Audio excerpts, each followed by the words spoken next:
Começa agora o programa Momento Espírita na TV. Apoio cultural de Altasfer, Ferro e Aço, Meta Assessoria Contábil, Terrazzo Móveis, De Pierre Informática, Pré-fabricados Tamoios.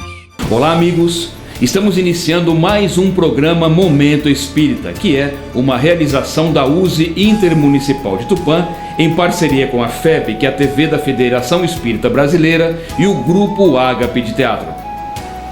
Este programa tem por objetivo esclarecer que o Espiritismo é o Consolador prometido por Jesus, o qual nos ensina de onde viemos, para onde vamos e por que estamos na Terra. Neste programa, o expositor espírita Saulo César dará continuidade ao tema Moisés, Jesus e o Espiritismo. Este conteúdo faz parte do programa Café com Luz da FEB TV.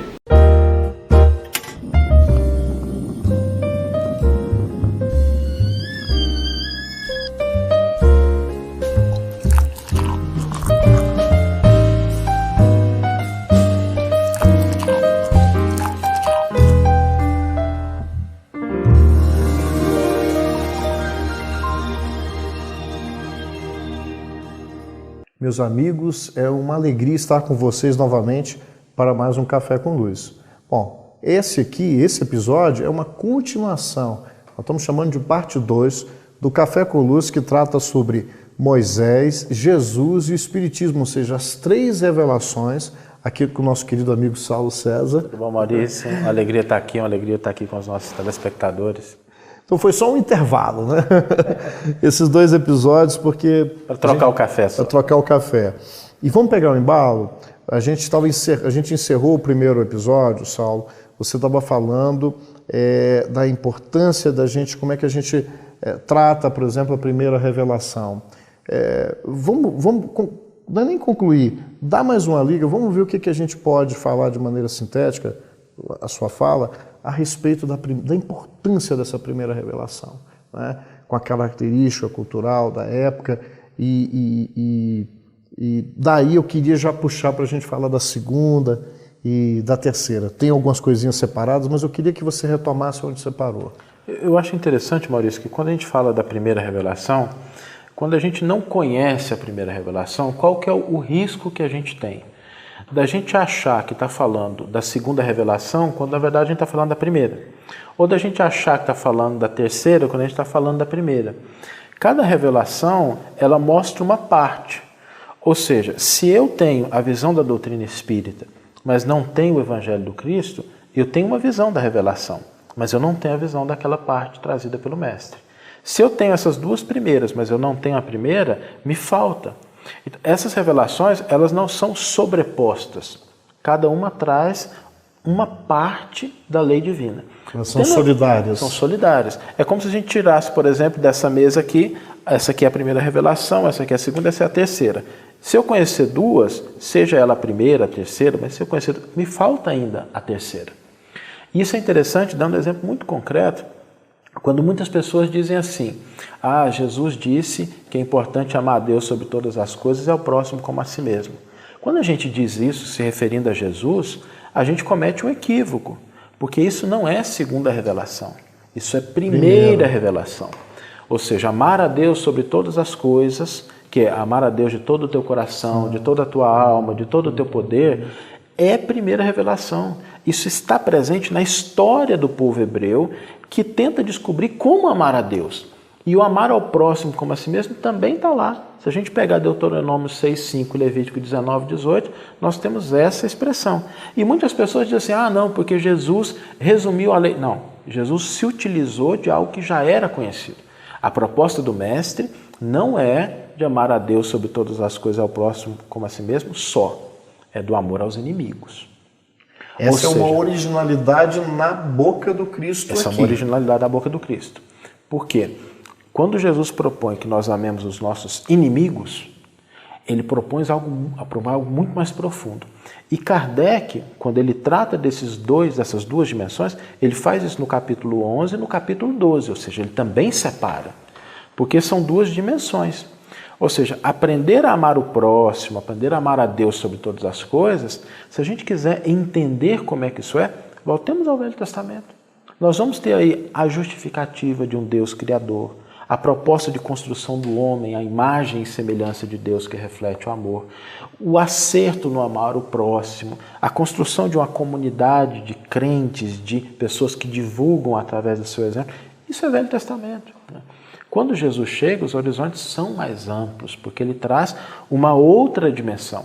E às vezes a gente fala de Jesus como se ele nos ensinasse exclusivamente a amar o próximo, quando o grande convite de Jesus é de amor ao inimigo. E aí a gente perde essa essência. Porque hoje, infelizmente, nós temos tanto problema nos relacionamentos que a maioria das pessoas, a gente está transformando em adversários. A gente vê isso na atualidade, quando a gente começa a polarizar as nossas ideias e a gente começa a olhar o outro como sendo o antagonismo, como sendo aquilo que é contra os nossos interesses, e a gente não constrói pontes de fraternidade, de entendimento, de amor.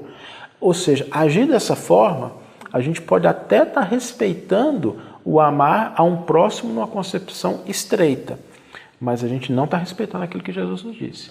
É interessante quando a gente fala que essas mensagens são solidárias, quando a gente atribui isso à primeira revelação, nós não estamos excluindo o Cristo.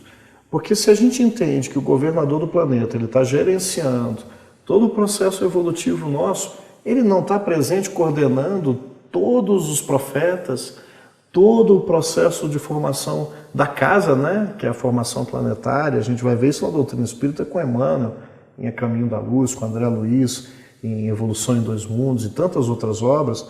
Então esse Jesus ele está presente. Quando a gente fala que está na primeira revelação, é porque quando ele fala, eu não vim destruir essa lei, ele está confirmando aquilo, e ele confirma com aquele doutor da lei que foi testá-lo, né, na parábola. O que antecede a parábola do bom samaritano, Jesus pergunta para o doutor da lei o que está escrito e como você lê, e o doutor da lei resume dessa forma. Ou seja, isso era conhecimento da cultura judaica daquela época. Então Jesus é um pedagogo que não vem para destruir o material que a gente vem construindo. Ele trabalha em cima dessa experiência, não é? Essa é talvez a grande mudança que a gente tem que fazer, Maurício, na hora de compreender essas três revelações, né? A gente tem o primeiro andar, o segundo andar e o terceiro andar, mas tem gente que acha que o terceiro andar vai ficar em pé sem os dois primeiros. Ele vai cair, porque ele se apoia nos outros dois. O ensino do Cristo, o que ele nos trouxe de alargamento do nosso horizonte, só é possível compreendendo a primeira revelação. Sem essa compreensão, o nosso conhecimento acerca do ensino do Cristo, ele fica tacanho, ele fica limitado. E quantas vezes a gente não distorce, nós fizemos isso como humanidade durante séculos, distorce o ensinamento do Cristo, porque a gente quer que aquilo se ajuste às nossas concepções, porque a gente não fez o caminho, a gente não reavivou o que aconteceu durante 1.200 anos de Jesus preparando corações e mentes para que estivessem adequadamente aclimatados a compreender aquilo que ele traria. E depois, mais 18 séculos de internalização dessa mensagem para que a gente pudesse compreender essa outra parte. É tão bonito isso, Saulo. Eu vou falar um exemplo. E se você achar que ele não é o melhor, a gente muda aqui agora, a gente está em casa.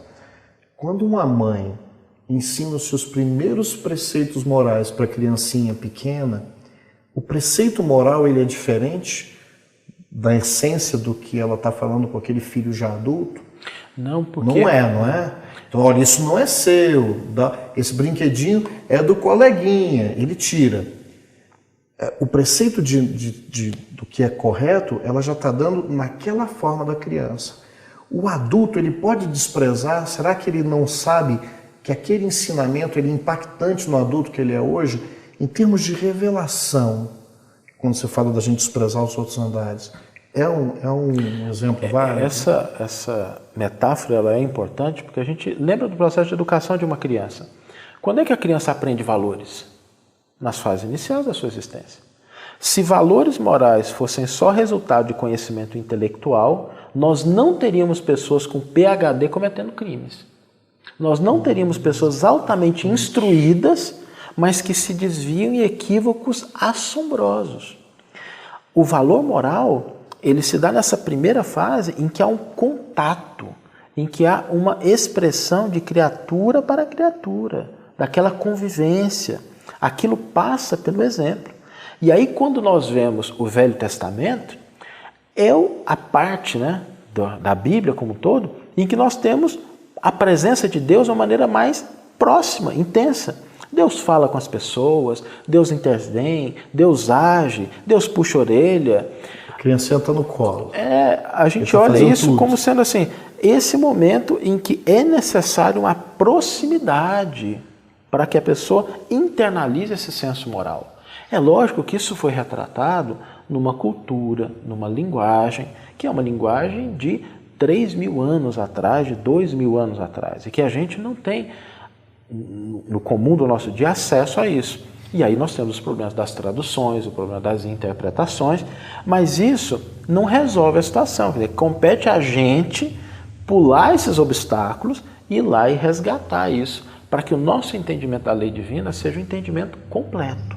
Sabe o que eu me lembrei agora? Do discurso de Estevão. Porque quando isso está em Paulo e Estevão, mas também está em Atos dos Apóstolos. Mas o que acontece? O Saulo de Tarso não entendia como é que aquele Cristo poderia ser um emissário, poderia ser o Messias, se ele via miséria material, um Deus que não provia da forma como ele enxergava na história passada do povo hebreu. E Estevão não usa esse argumento que você acabou de colocar, da maturidade. A criança ela vai tendo outros cuidados, porque quando ela é muito novinha, ela é totalmente dependente. Mas depois ela não tem que crescer, ela não tem que assumir complexidade, e o pai já fala, levanta, anda.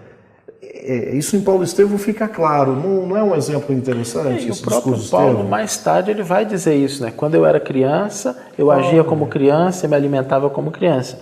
Mas quando eu me tornei adulto, passei a me alimentar como adulto, de alimentos mais sólidos, e deixei aquela fase da criança. Mas ela é importante, porque se a gente não tem a noção desse desenvolvimento, o nosso conhecimento acerca da lei divina, ele fica fragmentado. Ele fica um conhecimento parcial. E aí nós corremos o risco de achar que a gente está falando de coisas mais profundas, quanto pela falta da base, a gente está distorcendo esses elementos. E talvez aí a gente fique muito agarrado ao texto e não vá para a essência que está por trás dele. A gente falava, antes de começar a gravar, que a palavra Torá, isso aí acho que você sabe melhor, mas a Torá, qual é o significado mesmo, Saulo? Quando a gente fala Torá, a gente traduz normalmente como lei. Mas aí tem um problema, porque a lei ela tem duas dimensões. Por exemplo, você pode ter uma lei de trânsito que define multas para quem infringir um determinado parâmetro. Mas você também pode ter uma lei que estabelece como uma coisa deve funcionar. Por exemplo, a lei que estabelece que o carro, você tem que andar do lado direito da pista. É uma lei de trânsito que orienta como o fluxo deve seguir. A palavra Torá, na sua acepção primitiva, ela tem um sentido de orientação. É lei nesse sentido de instrução, de orientação. Não é a lei no sentido da imposição, mas é de como a criatura deve proceder, como é que ela deve agir, para que ela consiga uma relação com a divindade mais próxima. Então já havia essa sofisticação, olha só, na leitura da lei divina. Eu estou com o Novo Testamento aqui na tradução do Haroldo Dutra e eu falei para você, né? Eu vou pegar esse gancho da mãe orientando o filho, a progressão, a capacidade de você investir no detalhamento da revelação. Eu vou ler aqui para você. É em Mateus capítulo 13, versículo 33. Tem os títulos, né, que se dá a parábola do fermento. Outra parábola lhes falou. O reino dos céus é semelhante ao fermento que uma mulher tomou e escondeu em 3 satas de farinha, até estar toda fermentada a massa, as 3 satas. Satas era uma medida hebraica, tem aqui a nota do Haroldo, né? Equivalente ao módios romano. Pega para aí, para a gente... Essa metáfora que o Cristo utiliza, ela é tão interessante porque... Qual que é o papel do fermento na fabricação do pão? Que essa mulher coloca, esse fermento vai agindo aos pouquinhos, né? É tornar o pão mais macio, mais robusto. Se a gente pegar, quem está nos assistindo e gosta de cozinhar, eu gosto de cozinhar também, se você pegar uma massa de pão e você não colocar fermento nela e você assar, aquilo vai ser duro, vai ser igual uma pedra. Muitas vezes, quando nós não passamos por esse processo de fermentação desde o começo, a nossa expressão da lei divina é uma expressão dura. Como às vezes a gente na doutrina espírita, pelo conhecimento da reencarnação, quando você chega, por exemplo, para uma mãe que acaba de perder um filho, e você vai no ponto intelectual somente e dizer, não, mas o seu filho não morreu, por que você está sentindo aí? Não, você não pode chorar, porque senão você vai prejudicar o seu filho que está lá tentando se recuperar. Esse tipo de postura é a massa sem fermento. É a massa que não passou por esse processo de entendimento daquilo que estava lá na primeira revelação, do amor e da conduta que o Cristo traz para a gente e pega o conhecimento extraordinário que a doutrina espírita nos oferece, mas que por não estar fermentado, ele se torna algo duro para as outras pessoas. Isso tem que estar presente no processo que é coletivo, e aí a gente faz pega essa metáfora e utiliza nas 3 revelações, mas também no nosso processo individual de boa fermentação. A gente pega, por exemplo, quando a gente pega o Velho Testamento, nós temos uma série de equívocos em relação à conduta do povo hebreu, né?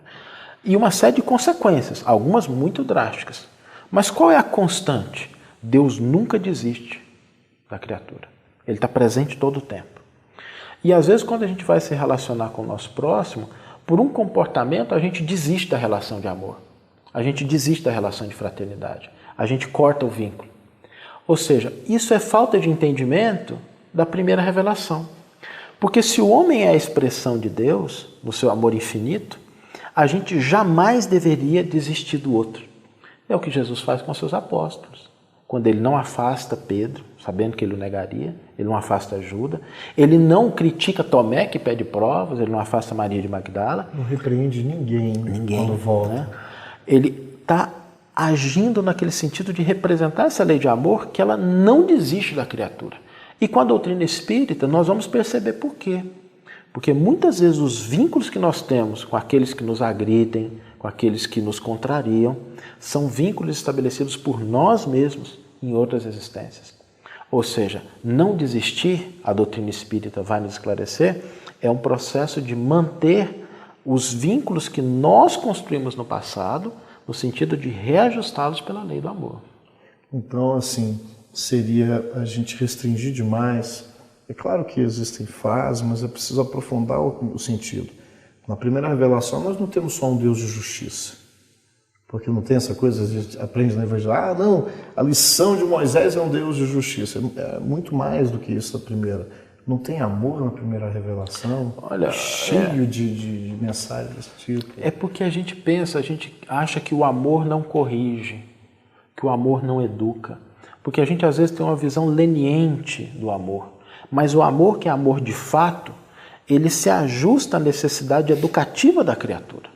Quem ama seu filho não converte ele num bibelô, que mais tarde vai crescer sem possibilidade de agir na vida, porque não foi preparado. A justiça e o amor não são coisas antagônicas. Quem ama, corrige. Quem ama, cuida. Agora, da percepção de quem está no estágio inicial, quando a gente fala para o nosso filho assim, olha, está na hora de estudar, está na hora de parar com o videogame, está na hora de fazer a sua tarefa, a percepção dele pode ser, naquele momento, uma percepção de que nós estamos lançando mão só da justiça. Mas mais tarde ele compreende que aquela atitude, ela tem por base, por origem, o amor, a preocupação com o futuro dele. Ou seja, pegando o exemplo do fermento, se nós, nas nossas relações, usarmos a verdade como um cacetete, que justiça é essa, que verdade é essa que agride? Então, a massa fica dura. Então, esse fermento da compreensão, que é aí o ponto culminante do Cristo, porque ele não vai trazer só o ensinamento do amor, ele é o próprio Evangelho. O Evangelho é o Cristo. É o Cristo, é o que ele reflete. Quando ele diz para os apóstolos, quem me vê, vê o Pai, ele está dizendo isso. Eu sou a máxima expressão passível de vocês compreenderem do que é Deus. O que naquele momento evolutivo, eu diria que durante um bom período da história da humanidade, o que a gente vai conseguir entender da divindade é aquilo que Jesus refletiu. A divindade no sentido do que a gente pode fazer, né? Da divindade dentro de nós. Jesus traz essa dimensão de exercitar no humano, no cotidiano, no dia a dia da gente, o que é o ser humano idealizado pelo Criador. Saulo, no nosso entendimento, o entendimento da doutrina espírita, o que nós perdemos muito que a doutrina espírita resgata, por isso que a gente fala do cristianismo redivivo, ou desse processo que nós estamos vivenciando da revivescência do Evangelho, e o que nós temos de grande advento, entre aspas, novidade, né, em relação à ampliação de horizontes da doutrina. O que ela resgata que nós perdemos muito desse período de Jesus até Kardec, e a grande originalidade da doutrina espírita, além do que ele resgata. O que a gente perdeu e o que a doutrina espírita larga para a gente? Olha, Maurício, eu acho que uma das coisas que a gente perdeu do cristianismo foi a sua simplicidade inicial. Na medida em que o cristianismo se tornou uma propriedade das instituições humanas, ele passou a servir de instrumento a determinados propósitos. E ele deixou de ser um fim para ser um meio. E eu acho que quando chega o Espiritismo e ele não trata a questão das estruturas, das hierarquias, ele resgata essa simplicidade original, essa preocupação com o indivíduo, nós temos aí esse cristianismo redivido. Mas é importante a gente se lembrar o seguinte, não existe cristianismo sem Antigo Testamento. Todos os apóstolos eram judeus. Ou seja, resgatar o cristianismo primitivo significa também resgatar essa imagem, essa primeira revelação, sem a qual nós não entendemos cristianismo. E mais ainda, a gente estava até conversando, brincando, né? Muitos de nós não conseguem cumprir sequer os 10 mandamentos. Tem gente, se a gente for pegar, não está nem na primeira revelação, não é? Exatamente, né? Estágio, não dá para desprezar. E eu acho que a grande originalidade da doutrina espírita é que enquanto Jesus ele começa a levantar os nossos olhos para um reino dos céus, para uma vida futura, a doutrina espírita ela é construída de lá para cá. Então, na primeira revelação, a gente tem uma discussão muito material no sentido desse mundo aqui, do que acontece. Jesus já nos mostra um pouco essa expectativa em relação a coisas vindouras. E quando a doutrina espírita chega, ela revela com absoluta clareza a nossa origem, o nosso destino e as relações que existem entre esse mundo espiritual e o mundo material. Ela encontra ressonância nas nossas aquisições intelectuais e naquilo que nós estamos falando dessa criança que vem atingindo uma maturidade do seu senso moral. Essa que no discurso de Estevão ele vai explicando, que vai mudando essa forma de se revelar. A gente falava também, como proposta desses nossos comentários, falávamos sobre um pouco de Paulo de Tarso, que é um ponto importantíssimo naquilo que foi o primeiro movimento cristão além das fronteiras do mundo judaico. Ele vai para a gentilidade, né, para os gentios, que eram os estrangeiros, aquilo que não era hebreu. Né? Fala um pouquinho desse aspecto e da ligação que a gente pode, por exemplo, fazer com o trabalho de Paulo e da importância da revivescência dos princípios dele no movimento espírita, por exemplo. Eu acho que dá para a gente fazer um link também, não dá? O que eu acho muito interessante na figura de Paulo é que quando Jesus escolhe Paulo de Tarso, quem ele escolhe? Ele escolhe uma pessoa que era um doutor da lei. Alguém que tinha o conhecimento dessa base, que havia estudado, que havia lido, que tinha a Torá de cor. Paulo, quando cita, ele cita isso de cor, porque toda criança judaica chega a uma determinada idade que ela tinha que passar por um teste e ela era avaliada em relação a isso. E é esse o vaso escolhido para a divulgação da sua mensagem para além dos muros judaicos. Porque Paulo percebe o caráter universalista da mensagem do Cristo. E Paulo, ele tem a intenção de levar aquilo que é a lei expressa pelo Cristo. O que Paulo procura primeiramente quando ele chega numa cidade? A sinagoga. Aquele ambiente que já tem uma base. Quando ele não encontra reflexo ali, ele busca outras pessoas. Mas é um engano a gente pensar que aquelas primeiras comunidades eram formadas simplesmente de pessoas estranhas ao judaísmo. Isso não é verdade. Nós tínhamos pessoas que eram simpáticas às ideias de Paulo e que eram judeus. Os colaboradores de Paulo eram judeus. Ou seja, o vínculo está aí presente. E na doutrina espírita, Paulo comparece como um dos espíritos responsáveis pela codificação e ele traz a dimensão da gravitação em torno dessa unidade e desses 3 aspectos, né? Da justiça, da fé, né? E da ciência, quando ele coloca que esses 3 elementos são o que nos aproximam de Deus e os seus contrapesos são aqueles que nos afastam de Deus. E que, em certa medida, era o universo dos mundos de Paulo, né? E características importantes, e eu estou tentando retomar uma fala sua nessa sequência aqui desse café, em que você fala de construir pontes. Por que nós estamos frisando isso? É muito importante que a gente tenha cuidado naquilo que a gente chama de defesa doutrinária do Espiritismo, para que, Rafa está sinalizando ali uns 3 minutinhos, mas eu queria que você finalizasse por aí, da importância da gente estudar com tudo isso, e não ter medo, à luz da doutrina espírita, de nós nos servirmos de todas essas aquisições que é uma herança que nós estamos tendo. E, então, vai finalizando para a gente, Saulo, da importância da gente construir essas pontes e fala daquilo que a gente falou, de quando o Evangelho ele começa a espelhar, a gente vira a mensagem viva. Eu acho interessante, Maurício, porque assim, eu acho muita arrogância a gente achar que a gente precisa defender o Espiritismo. Porque significa que o Espiritismo é uma criatura mais frágil do que nós. Porque se nós precisamos defendê-lo, é porque a gente tem condições superiores a ele, isso absolutamente não é verdade, né? O Espiritismo não precisa de gente que o defenda. O Espiritismo precisa de gente que o viva, que o exemplifique. O Espiritismo ele é uma proposta para corações conduzidas pelo Cristo. E a proposta do Cristo, ela vai conosco, sem nosco, apesar de nosco. O que nós temos de desafio é internalizar essa mensagem. O Espiritismo, ainda que o movimento espírita fracasse, a proposta espírita não fracassa. Se ele é parte da lei divina, então... Ele não vai fracassar enquanto proposta. Agora, nós podemos fracassar na nossa tarefa de interiorizá-lo. Eu acho muito bonito nas 3 revelações, porque quando o primeiro templo é destruído, a lei ela é comentada dentro do lar das pessoas na Babilônia, que futuramente dá origem à sinagoga. Quando Paulo busca a sinagoga, e a sinagoga não recolhe, ele monta comunidades dentro da casa das pessoas. E a doutrina espírita ela surge em comunicações mediúnicas dentro de casas de pessoas, em conversas familiares. Ou seja, eu tenho certeza absoluta que, do ponto de vista de movimento, se todas as instituições falharem, nós teremos seguramente uma casa em que ali a proposta renasce. Bom, muito obrigado.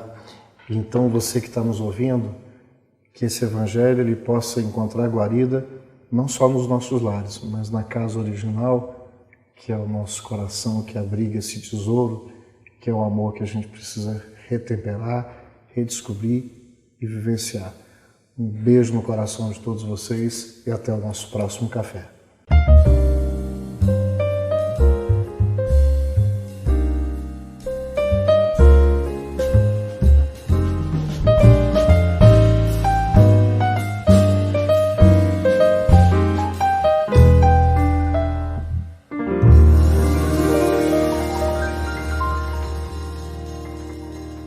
Apoio cultural de Altasfer, ferro e aço, a mais completa linha de materiais para serralheria, ferro para construção, estruturas metálicas, bobinas galvanizadas e caixas para portões basculantes.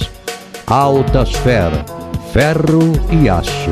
Avenida Tabajaras 1695, telefone 3496-1110. A Meta Assessoria Contábil é um escritório de contabilidade com foco na sua empresa, com uma equipe especializada. Prestamos serviços de contabilidade, escrita fiscal, departamento pessoal, abertura de firmas, imposto de renda e demais assuntos fiscais e tributários. Mantenha sua contabilidade em dia com a Meta Assessoria Contábil.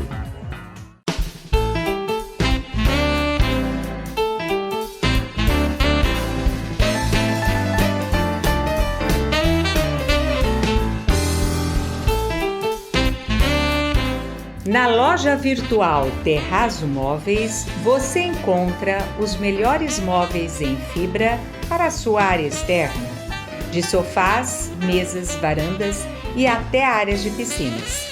Projetamos o seu móvel à sua escolha, na cor, modelo e tecelagem. Também vendemos ombrelones de diversos tamanhos, cores e formatos, redondo ou quadrado. Na decoração, temos almofadas e quadros para a área externa em tecidos aquablock, impermeabilizados e resinas especiais. Confira nossos preços imbatíveis. Visite nossos endereços eletrônicos. De Pierre Informática. Venda e assistência técnica em servidores, redes Wi-Fi, equipamentos de informática, câmeras residenciais e comerciais. Atendimento personalizado com orçamento por hora ou mensal. Também trabalhamos com cartuchos e toners originais, compatíveis e recargas. De Pierre Informática, 22 anos de dedicação e qualidade para você. Avenida Tamoios 1461. Telefone 3441-1277 ou WhatsApp 99799-1277.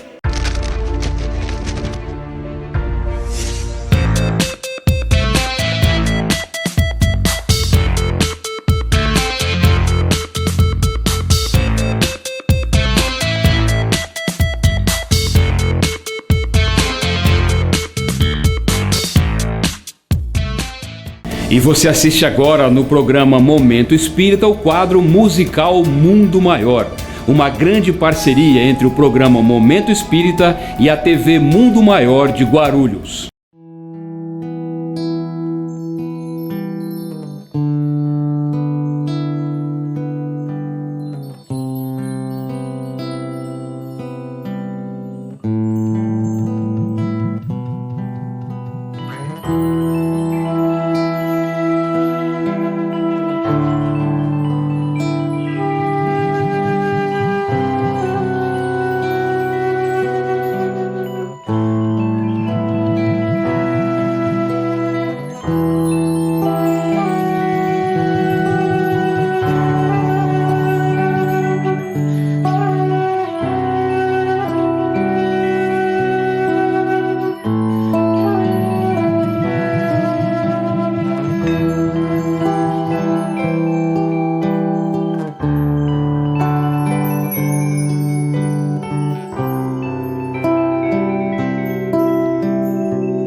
amor para a gente da Banda Viva Vida é a manifestação mais plena de Deus.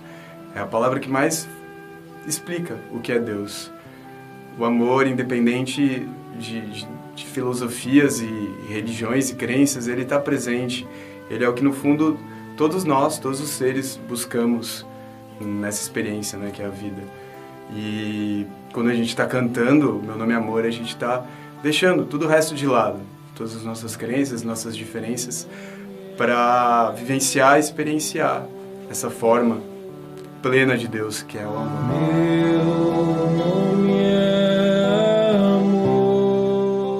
Encerramos aqui o nosso programa, gratos pela sua atenção.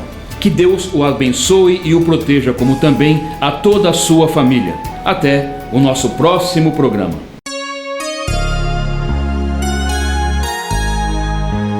Ouça pela Rádio Nova Tupã, FM 100,3, todos os domingos, das 13 às 14 horas, o programa Momento Espírita, apresentado por uma equipe de colaboradores da União das Sociedades Espíritas Intermunicipal de Tupã, com mensagens de paz, otimismo, esperança e amor. Programa Momento Espírita, todos os domingos, às 13 horas na Rádio Nova Tupã, FM 100,3.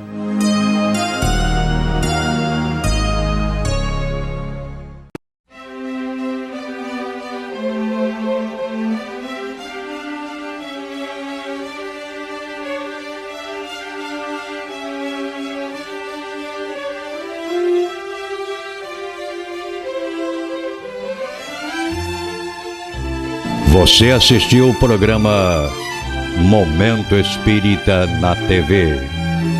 Apoio cultural de Altasfer, Ferro e Aço, a mais completa linha de materiais para serralheria, ferro para construção, estruturas metálicas, bobinas galvanizadas e caixas para portões basculantes.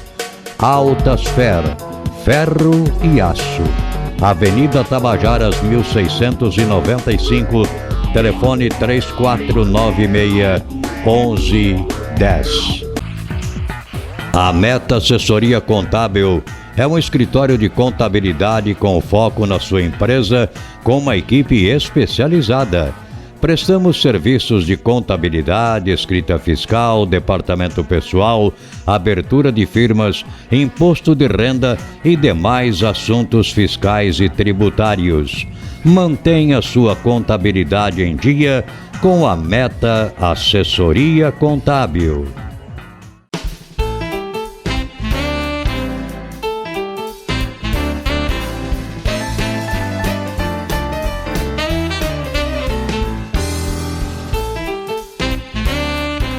Na loja virtual Terrazo Móveis, você encontra os melhores móveis em fibra para a sua área externa, de sofás, mesas, varandas e até áreas de piscinas. Projetamos o seu móvel à sua escolha, na cor, modelo e tecelagem. Também vendemos ombrelones de diversos tamanhos, cores e formatos, redondo ou quadrado. Na decoração, temos almofadas e quadros para a área externa em tecidos aquablock, impermeabilizados e resinas especiais. Confira nossos preços imbatíveis. Visite nossos endereços eletrônicos. DPR Informática. Venda e assistência técnica em servidores, redes Wi-Fi, equipamentos de informática, câmeras residenciais e comerciais. Atendimento personalizado com orçamento por hora ou mensal. Também trabalhamos com cartuchos e toners originais, compatíveis e recargas. DPR Informática, 22 anos de dedicação e qualidade para você.